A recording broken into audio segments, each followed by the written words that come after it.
أعوذ بالله من الشيطان الرجيم. بسم الله الرحمن الرحيم. السلام عليكم ورحمة الله وبركاته. حديث الجمعة عليه يوم الدليل àwọn ẹ̀kọ́ díẹ̀ nínú àwọn ẹ̀kọ́ tí ń bẹ fún ìwọ ilé ìgbé àbí ilé ìtọ̀ ní àdábì kọ̀dọ̀ ilé hajjá nínú àwọn ethics tí ń bẹ fún wíwọ toilet. Àkọ́kọ́ náà at-tasattur wal-bu'du 'ani n-nas la siyyama fil khala.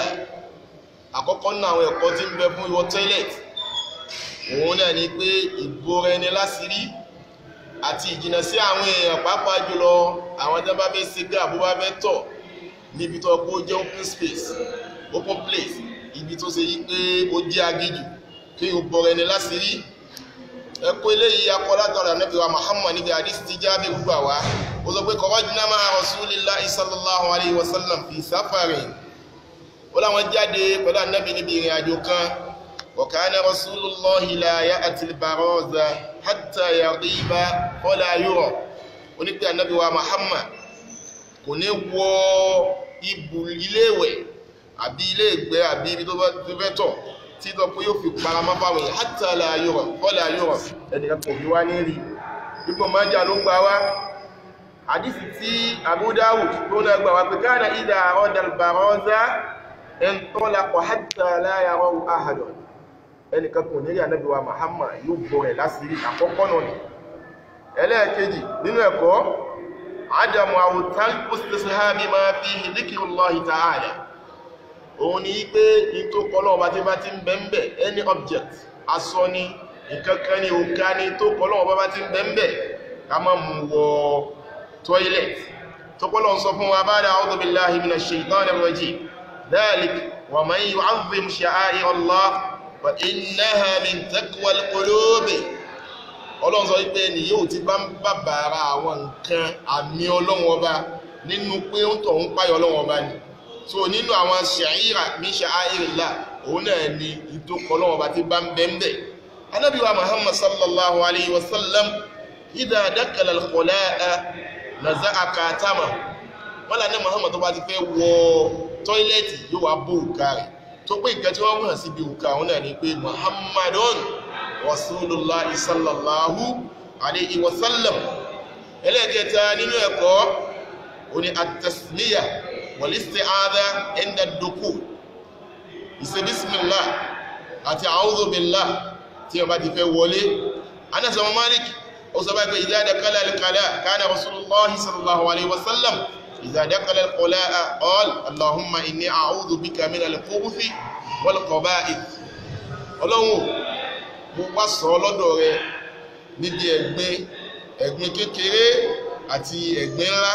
Al-Khattabi àti Ibn Hibban àtàwọn míì wọ́n sọ wípé nǹkan tá nẹ́bí ní by khuf àti khaba'ith òun náà ni ash-shayatin, àwọn ṣètánì tó jẹ́ ọkùnrin àti ìtọ́ kó jẹ́ abo. Ẹlẹ́ẹ̀kẹrin nínú àwọn ẹ̀kọ́ taqdimu ar-rijli al-yusra dukhula. Tí ẹ bá fẹ́ wọlé, tí ẹ bá fẹ́ wọ tọ́ílẹ̀tì, ẹsẹ̀ òsì lèyàn máa ń gbé wọlé wal-yumna khurujan. Tí ẹ bá fẹ́ jáde èyàn máa ń gbé ẹsẹ̀ ọ̀tún, èyàn máa ń gbé jáde. Gẹ́gẹ́ bá sì máa ń pé gbogbo àwọn ẹsẹ̀ tó bá ti jẹ́ṣẹ́ eré iṣẹ́ ọlá ẹsẹ̀ ọ̀tún l'Ànábì kọ́kọ́ máa fi wọlé. Ṣùgbọ́n àwọn ẹsẹ̀ tó bá ti jẹ́ṣẹ́ bí iṣẹ́ ẹ̀gbin báwọn ẹsẹ̀ òsì ni ó lè fi wọlé. Ẹlẹ́ẹ̀karùn-ún adamu istiqbali al-qibla wastidbariha inda al-qu'udi li qada'i al-haja. Tí ẹ bá fẹ́ bí abùkátà pàápàá jùlọ ní pápá ká má dájú kọ kíbla kasi máa dẹ́yìn kọ́. Allahu akbar. Ànábì sọ pé idha ataytumul qa'ita wala tastaqbilul qiblata wala tastadbiruha. Ànábì sọ pé tẹ́ bá ti fẹ́ wọ toilet, tẹ́ bá ti fẹ́ yàgbẹ́, ẹ má dájú kọ kíbla, ẹ sì má dẹ́yìn kọ́ pàápàá jùlọ tẹ́ bá wà ní pápá. Ṣùgbọ́n lè tọ́gbọ́n bá ṣèṣì kọ́ níbi ilé tó kó wà covered, tó tọ́gbọ́n bá ṣèṣì kọ́ nǹkan àwọn nǹkan tó jẹ́ bí nǹkan toilet ibẹ̀ tó bá ti ń jẹ́ tó bá kó bá dájú kọ́ kò sí kankan. Ṣùgbọ́n ìtọ́ kó bá ti dájú kọ́ tó kó bá ti wà ní pápá tó ká má dájú kọ́ ká sì má dẹ́yìn kọ́ kíbla. Istinabul kalami mutlaqan illa lil haja. ká má máa sọ̀rọ̀ nínú ẹ̀kọ́ nù ni ẹlòmí ó wà nílé ìgbẹ́ yóò máa tọ̀ yóò tún máa kọrin yóò máa sọ̀rọ̀ àyàtọ̀ bọ́ bá nídìí ẹ̀ bí nǹkan kan yọ sí ní ìsìn ẹgbàá mi o àbúbá abẹ́nìkan ó fẹ́ kó sí kòtò á má kó síbẹ̀ àwọn ahájá nù ni. Ibn Umar ó sọ báyìí pé anna rajulan marra ala an-nabi sallallahu alayhi wa sallam wa huwa yabul fa sallama alayhi wa lam yarudda alayhi.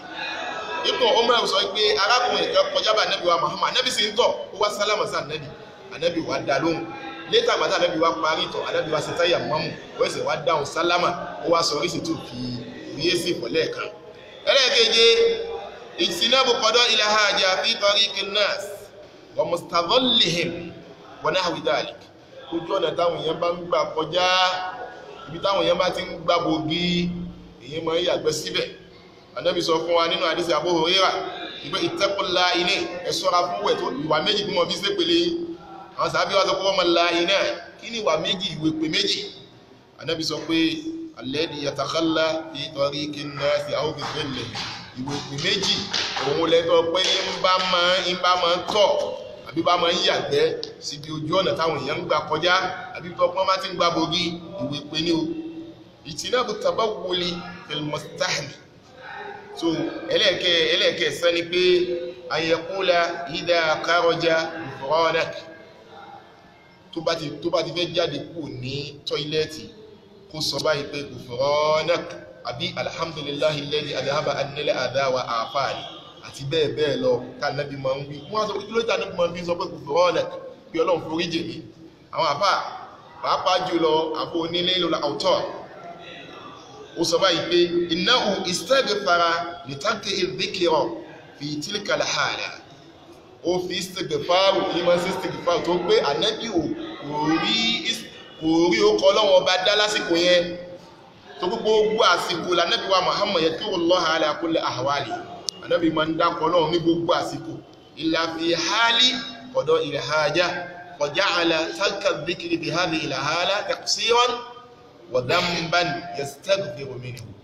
gbogbo àsìkò lànàbí máa ń dákọ̀ lọ́wọ́ bá àyàfi tó bá wà nílé ìgbẹ́ àbílétọ̀ àbúbá wà ní tọ́ílẹ̀tì àbúbá wà ní bẹ̀fọ́ọ̀mù nìkan. so àìwá rọ́pọ̀ lọ́wọ́ bá dáhùn ó ti dẹ̀sẹ̀ fún ó ti kà pẹ́sẹ̀ nípa mi sọ pé tó bá ti wá jáde fún mẹ́ pé mo tú bá nítorí pé ìrírí stéèdì báàrù sí. so díẹ̀ nínú àwọn ẹ̀kọ́ yẹn dàpọ̀já mú lówó gba wá jàmá mùsùlùmí ọlọ́run lápọ́tà jọ wúlò fún wa اللهم اجعلنا ممن يستمعون القول ويتبعون احسنه سبحان ربك رب العزه عما يصفون سلام على المرسلين والحمد لله رب العالمين.